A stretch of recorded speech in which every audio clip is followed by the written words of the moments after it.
va hacia un sistema de más control de poder. Que verdaderamente Maduro se encuentra muy mal administrada, por lo tanto equivocado, un país que tiene su sentido el subcontinente, porque si bien es cierto, a diferencia de Nicaragua.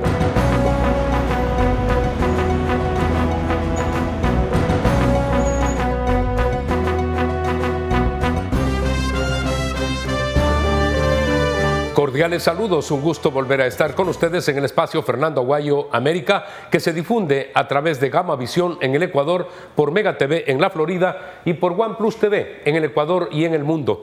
Hoy vamos a dialogar con el economista Alberto Dajic sobre varios temas de gran interés. Uno de ellos el que tiene que ver con las inversiones y con los tratados de libre comercio. Agradezco su presencia. Justamente se dio en la ciudad de Guayaquil una reunión del Consejo de Comercio y de Inversiones que une a los Estados Unidos y al Ecuador en estos momentos, de cara a lo que debe ser una firma de un tratado de comercio a futuro. ¿Cómo ve usted estos pasos? Ahora se habla de que va a haber un acuerdo de segunda fase. Recordemos que se aprobó uno de primera fase. ¿Cree usted que se va a poder llegar a la firma del tratado de comercio con Estados Unidos? Muchas gracias por esta oportunidad de dialogar con un tan importante grupo, una audiencia tan importante como la que tienen estos medios a través de los cuales este programa se difunde. Es que nosotros como Ecuador debemos decir sí o sí que el principal socio comercial y estratégico del Ecuador, que es los Estados Unidos, no haya recibido durante la época anterior la atención para lograr un tratado de libre comercio, que la estrategia que se haya usado era aliarse a la ridiculez del ALBA y de los países que estaban en ese eje y buscar acuerdos con Irán, Bielorrusia, Honduras, muy respetables, pero que no significan nada frente a los Estados Unidos, no quiere decir que ahora no debamos hacer lo imposible porque ese acuerdo se dé, Fernando. Ahora bien, este paso, este segundo paso es importantísimo. Los tratados de libre comercio con los Estados Unidos no son fáciles, no son rápidos, porque tienen un proceso mucho más complejo del que, por ejemplo, hay con la China, donde un dedazo de la autoridad lo ordena todo. En los Estados Unidos hay que pasar por instancias, entre ellas el Congreso. Hay que recordar que perdimos la oportunidad cuando había el Fast Track, vía rápida, que fue un acuerdo dentro de los Estados Unidos por el que se llevaba adelante un proceso de libre comercio con bloques, en este caso con el Grupo Andino de Naciones. Firmó Colombia, firmó Perú, el Ecuador se retiró. No aprovechamos aquella ocasión. Ahora, bien dice usted, no es fácil. Y con un gobierno demócrata peor aún, porque no son muy amigables a los tratados de libre comercio. Sin embargo, parece que tratan de ayudarnos. Por ejemplo, ahora están extendiendo también las preferencias arancelarias, por lo menos para que entren productos como las flores sin pagar aranceles. De tal manera que hay que señalar que hay un buen ambiente. Hay un buen ambiente y este segundo paso, como dijimos, es positivo. Pero bien hace usted en recordar el verdadero crimen que fue desperdiciar la oportunidad del Fast Track. Viene el mercado más grande del mundo, el socio comercial más importante, y le dice al Ecuador, al igual que a los demás países andinos, les doy la oportunidad de hacer muy rápidamente algo que normalmente es lento, y el Ecuador no lo toma. Y Perú, Colombia firmaron hace más de 10 años. Así es. La presentación bipartidista de esta ley que une al Ecuador con los Estados Unidos, impulsada por el senador Marco Rubio y el senador Bob Menéndez, de una u otra forma deja entrever que quieren los Estados Unidos esa mayor aproximación con el Ecuador. Es evidente que para un país como los Estados Unidos, sean demócratas o republicanos, hay diferencias enormes, pero tanto para demócratas como para republicanos, la tendencia del chavismo, del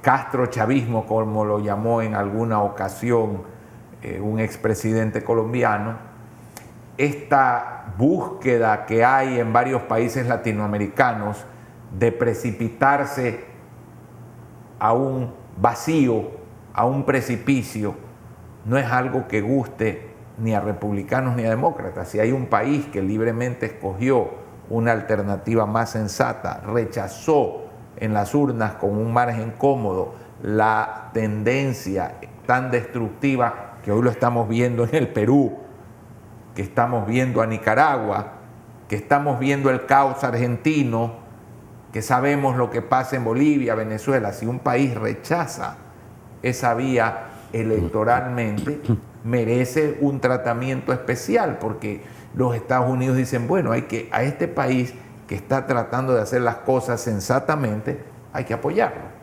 Continúa ganando espacio Rusia y China en América Latina. Hace muy pocos días el presidente Nicolás Maduro dijo que han firmado un acuerdo de cooperación, esto es, de ayuda que le va a dar Venezuela hacia Rusia. Me imagino en el problema actual que tienen con la OTAN. Pero, ¿qué le puede dar ese devastado país a Rusia? Lo que sí deben hacer es seguramente entregarle el territorio para poner bases que apunten de una u otra forma hacia los Estados Unidos. Es verdaderamente vergonzoso que aquellos que hablan de soberanía, que aquellos que critican entre comillas al imperio, se hayan sometido en una forma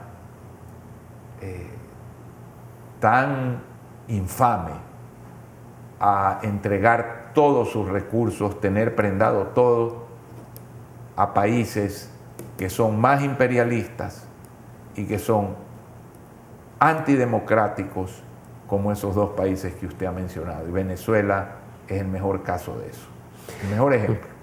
Estados Unidos vemos que está observando esa realidad, porque a la postre son varios los países que están en esa órbita, en la órbita de la China, de Rusia. Ese comportamiento del pasado, de mirar como el patio trasero, ¿usted cree que va a cambiar cuando haya la iniciativa de estos senadores que son de origen hispano? Se han sumado también 2 americanos, pero ¿podrá entender Estados Unidos lo que verdaderamente es Latinoamérica y debe serlo para ese país? Por encima de eso, Fernando, hay realidades demasiado poderosas que van a ser muy difícil esas realidades el que la China no tome un rol cada vez más predominante. La China ahorra más del 40% de su Producto Interno Bruto. Los Estados Unidos ahorran el 18%. Por lo tanto, no en términos relativos ya, siendo la economía china unas 2/3 partes de la economía americana, en términos absolutos, la cantidad de ahorro que se genera en la China es mucho mayor que la cantidad de ahorro que genera los Estados Unidos. Y por lo tanto, con ese enorme ahorro hay la capacidad en la China, dado su régimen político, de si existe una idea de crear satélites y ejercer influencia, como no hay controles parlamentarios ni lo que se llaman pesos y contrapesos, ese ahorro puede ser canalizado con mucha facilidad, como la China lo ha hecho durante los últimos 20 años, a construir puertos, a construir ferrocarriles, a construir centrales hidroeléctricas y ahora a crear la ruta de la seda, esta nueva visión que implica una gran expansión de la China hacia el mundo, con una atadura que no es la atadura colonial territorial, es la atadura de dependencia financiera. Y si hablamos de 1.300 millones de personas, vemos que de todas maneras en número es el mayor mercado del mundo, y cuando de aquí a 20 años la economía china sea superior ya en números absolutos a la economía americana, será la primera economía del mundo. Entonces, es difícil pensar que esa influencia no se va a dar, y por lo tanto, entendiendo que la vocación ecuatoriana es de democracia, de libertad, de respeto a los derechos humanos, y que siempre debemos estar alineados con los valores de Occidente, que son valores precisamente de respeto a la dignidad, que no existe en la China, tampoco podemos ignorar este hecho del tamaño que va a tener esa economía y de que es un mercado al cual no podemos cerrarnos ni para vender ni para de él comprar. Pero eso sí, cambiando, como lo he dicho en tantas ocasiones, las reglas de juego que han hecho de la China una aplanadora con el Ecuador. Vamos a hacer un corte comercial, inmediatamente retornamos para continuar con esta conversación con el economista Alberto Dajic.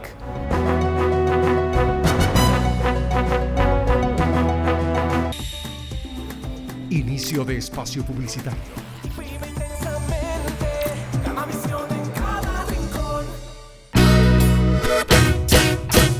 Guayaquil es la puerta de entrada a Ecuador y a las Islas Galápagos. Una ciudad que brilla, llena de arte, música y entretenimiento. Aquí la aventura se expresa en todas sus formas, desde paseos por el río y sus malecones hasta conciertos al aire libre y vista panorámica de la ciudad desde La Perla. Y en la noche la diversión no se detiene, con diversas actividades para todos. Porque en Guayaquil una experiencia vale más que 1000 imágenes. Nuevo año, nuevas obras para Guayaquil. Se están reconstruyendo importantes avenidas en el norte y sur de la ciudad. En Flor de Bastión, Manuela Garaycoa. En la avenida Benjamín Carrión, Rodolfo Vaquerizo Nazur en La Alborada. Cayetano Tarruel en Los Esteros. Calle Argentina en el suburbio. Raúl Clemente Huerta en el Guasmo. En la vía principal de la Nueva Prosperina y Socio Vivienda. En todas estas obras se ha levantado pavimento rígido, rampas inclusivas, arborización y sistemas hidrosanitarios completos. La fuerza de la unión construye la nueva ciudad. Alcaldía de Guayaquil. ¿Qué quieres lograr estudiando psicología? Quiero contribuir al bienestar emocional de las personas, realizar terapias familiares de grupo o personales, para ayudar a superar sus temores y frustraciones, y así mejorar su productividad y calidad de vida. Por eso estudia en UTEG, universidad con todas las herramientas tecnológicas, docentes expertos, múltiples convenios internacionales y empresariales para insertarte en el mundo laboral. Tú también puedes convertirte en un tigre. Estudia psicología en UTEG. Fin de espacio publicitario.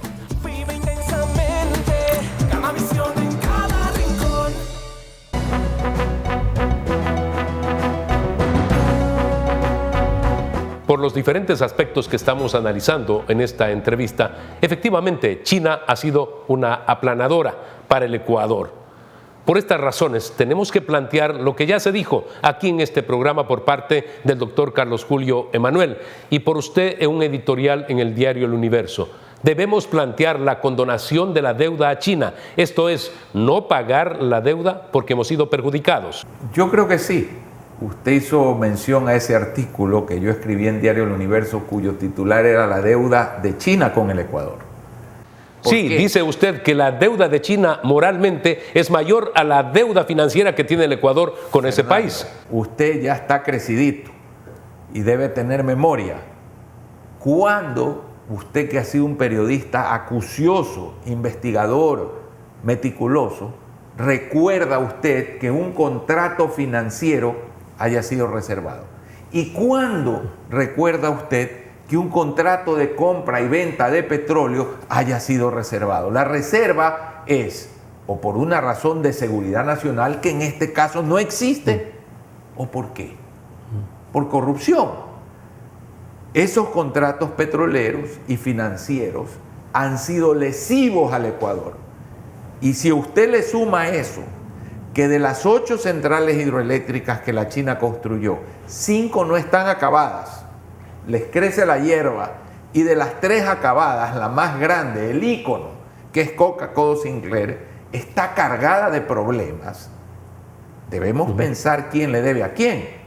Quien nos debe es la China, una reparación moral, y por lo tanto, así como con ciertos países donde se encontró corrupción, la China condonó deuda, en el Ecuador lo debería hacer. Y sobre todo entender que a través de esos contratos no se pagó el precio correcto que se debía pagar por el petróleo. Hay denuncias hechas hace muy poco por el presidente de la Comisión de Fiscalización. El presidente de la República ha acogido esas denuncias y él en una cadena nacional habló de unas cadenas de la corrupción.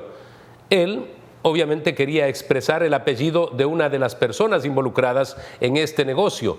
Se habla de que 5.000 millones de dólares de los 16.000 que era el negocio inicial se han quedado en manos de personas que lucraron de esos contratos entre Ecuador y China.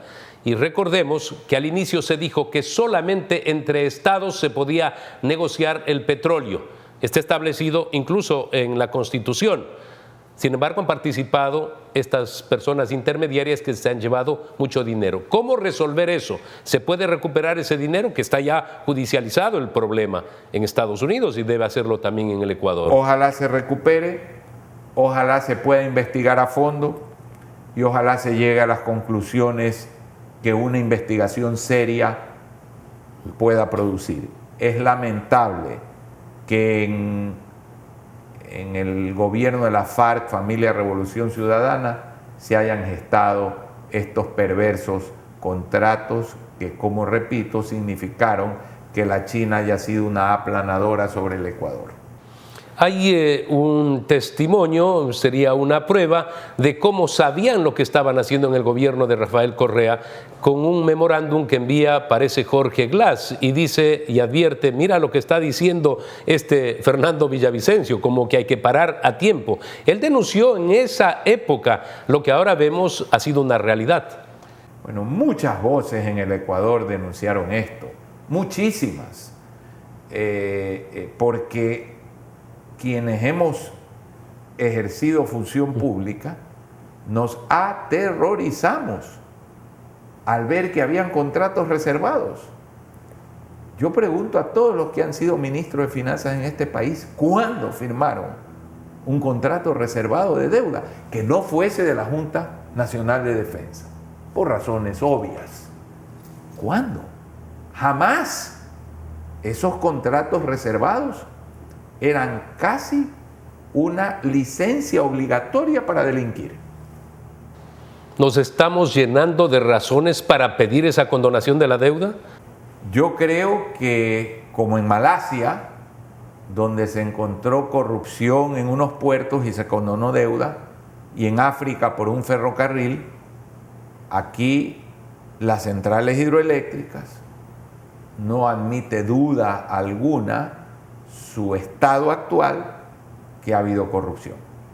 El caso de Coca-Cola Sinclair, que además tiene un alto costo, se dice con un gran sobreprecio, con una cantidad de problemas, dramáticos problemas, y que se conoce, siguen ganando dinero todos aquellos que están relacionados con esa obra que no ha sido recibida formalmente por el Estado. A ver, Fernando, sobreprecio, pero con sobredimensionamiento, con lo cual el sobreprecio corrupto de existir se vuelve cuadrático, porque yo estoy cobrando sobreprecio inclusive por una capacidad instalada que no necesito. Si usted necesita 4 llantas y compra 8 con sobreprecio, el sobreprecio es terriblemente grave, porque está pagando el sobreprecio por lo que no necesita.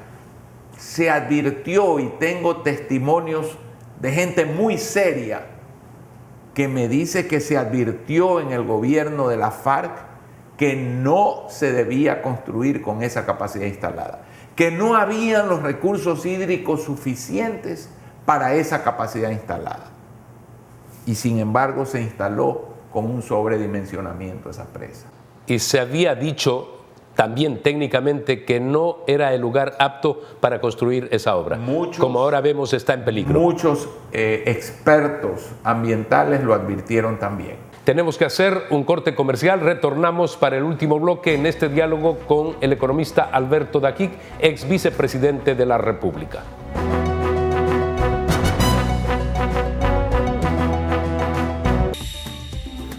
Inicio de espacio publicitario.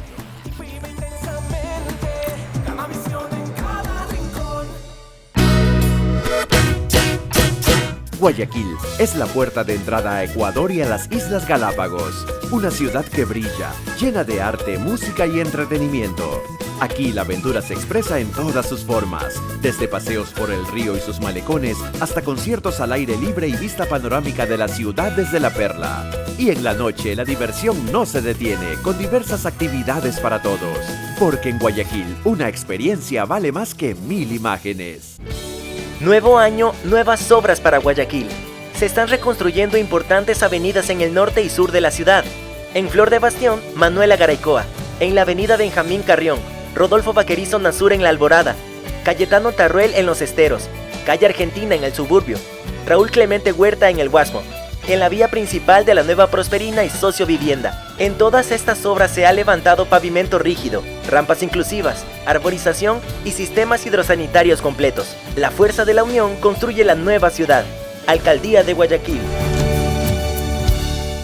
Necesito aprender cómo mejorar la administración de datos en mi empresa y decidí hacerlo estudiando en UTEC. UTEC presenta Maestría en Big Data y Ciencia de Datos, un programa diseñado para especializarse en el desarrollo de sistemas para el almacenamiento y gestión de datos masivos, usando técnicas de ingeniería de datos, estadísticas de aprendizaje y visualización de información, con una metodología de enseñanza interactiva que permite llevar tus habilidades al máximo nivel. Estudia Maestría en Big Data y Ciencia de Datos en UTEC para poder lograrlo.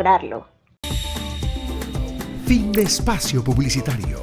Vive intensamente, cada misión en cada rincón. En el primer bloque hablamos sobre la importancia que tiene la relación con los Estados Unidos y con la apertura de acuerdos comerciales, que ojalá estos se den. Pero en este bloque quiero relacionar lo que está ocurriendo políticamente e institucionalmente en el Ecuador con esos anhelos y buenos propósitos de conseguir mercados y, por supuesto, inversiones.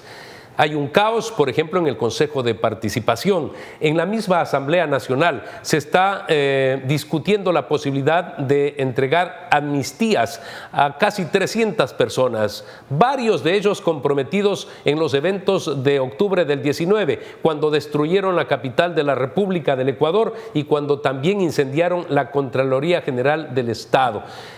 Personas que estuvieron allí, se dice, dirigieron estos eventos, podrían ser beneficiarios de esa amnistía. Al relacionar los dos aspectos, ¿alguien puede venir al Ecuador a invertir cuando ve lo que ocurre en el plano político? Eso revela una vez más inseguridad jurídica. ¿Qué ve el inversionista? Que, por ejemplo, hoy en el Congreso se discute y se plantea un juicio a pesar de que la comisión respectiva dio un informe negativo para el enjuiciamiento de la superintendente de bancos, se la quiere llevar a juicio político para descargar odios. Una funcionaria proba técnica que no es política, pero es esa pugna.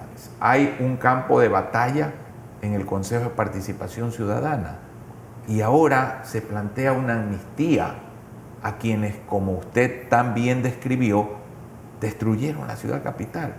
Bueno, para alguien de un mundo civilizado, dice, ese es un país salvaje. Y para venir, tengo que esperar un rendimiento que compense mis riesgos. Y entonces, esas inversiones, si vienen, van a buscar un rédito muy alto, que no es lo que le conviene al Ecuador. No hay duda, Fernando, que sin seguridad jurídica y sin institucionalidad, que todas estas cosas la destruyen, es muy difícil conseguir inversión extranjera. Finalmente el inversionista va a ver el grado de seguridad jurídica y de institucionalidad del país al cual le va a poner la apuesta. Yo lamento el escuchar que se debate en el Ecuador en estos momentos con la presencia de juristas, para que se defina si acaso alguien que ha cometido un delito de terrorismo puede ser amnistiado por considerar el terrorismo un tema de carácter político. Pues no hay duda alguna de que el terrorista lo que hace es destruir. ¿Qué interpretación se puede lograr? Es que en lo que vimos todos los ecuatorianos, y por lo tanto fueron flagrantes los delitos porque los vimos en vivo y en directo, se llamó a la subversión, se llamó a la desobediencia de los militares y de la policía al Ejecutivo, Se secuestraron a oficiales y miembros de las Fuerzas Armadas y de la policía y se los vejó. Se tomaron instalaciones petroleras y se las destruyó. Se impidió la exportación de petróleo. Se incendió la Contraloría. Se tomaron rehenes de empresas privadas y se destruyeron plantaciones. Se tiró leche a los caminos. Se dejó sin agua potable a la ciudad de Ambato. La pregunta es, ¿qué se necesita entonces para que alguien sea sancionado? ¿Cuál es la ofensa que merece una sanción? Además de los efectos en el ámbito práctico, no vendrán inversiones si se procede de esta manera. ¿Cuáles serían los efectos en contra del Ecuador, de la sociedad, del convivir nacional? Imagínese si se le da usted, a estas personas la amnistía. Fernando, el sentimiento de que haga lo que haga, no pasa nada. Esa sensación de impunidad destruye una sociedad. La destruye. En esta parte final del programa, le quiero pedir a usted, con la visión que tiene como analista político, nos entrega sus escritos semana a semana, con una gran visión de todos los temas. ¿Cuál es para usted la situación política actual que está viviendo el Ecuador? La situación política actual del Ecuador revela una vez más, y en forma hoy contundente, la ausencia total de un proyecto de país. El desarrollo económico, la búsqueda de justicia social, de equidad, derrotar a la pobreza, es un proceso de largo aliento, de largo plazo, que no es, Fernando, una decisión del gobierno, es una decisión de la sociedad que entiende sobre renunciamientos, sobre metas, sobre objetivos, sobre esfuerzos colectivos. Mire usted lo que pasa con las cosas que hemos dicho. Sigue existiendo esta mentalidad feudal.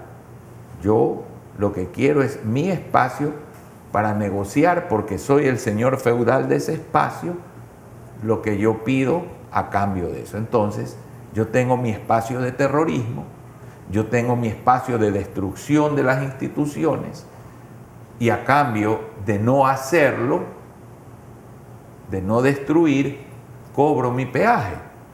Así no puede haber país, Fernando. O sea, mi visión del momento actual político es de que lamentablemente los gremios, las agrupaciones, los partidos, la asamblea, la sociedad están muy lejos de entender cuáles son los verdaderos problemas y cómo se los soluciona con ese esfuerzo nacional.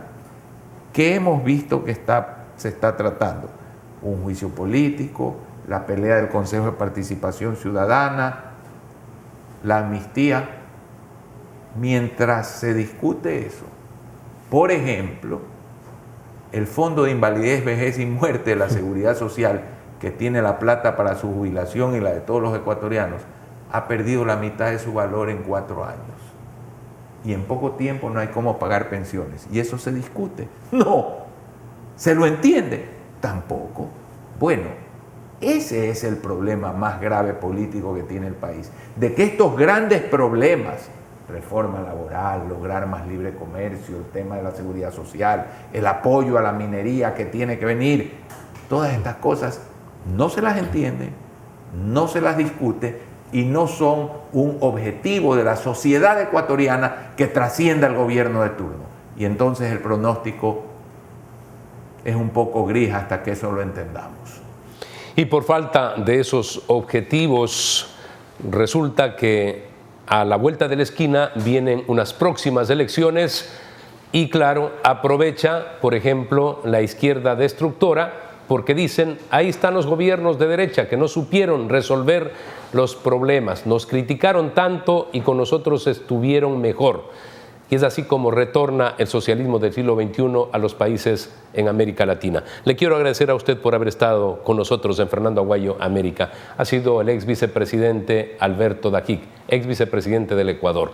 Recuerden ustedes que tienen una cita la próxima semana a través de Gama Visión, por Mega TV en la Florida y por OnePlus TV en el Ecuador y en el mundo, en el espacio Fernando Aguayo América.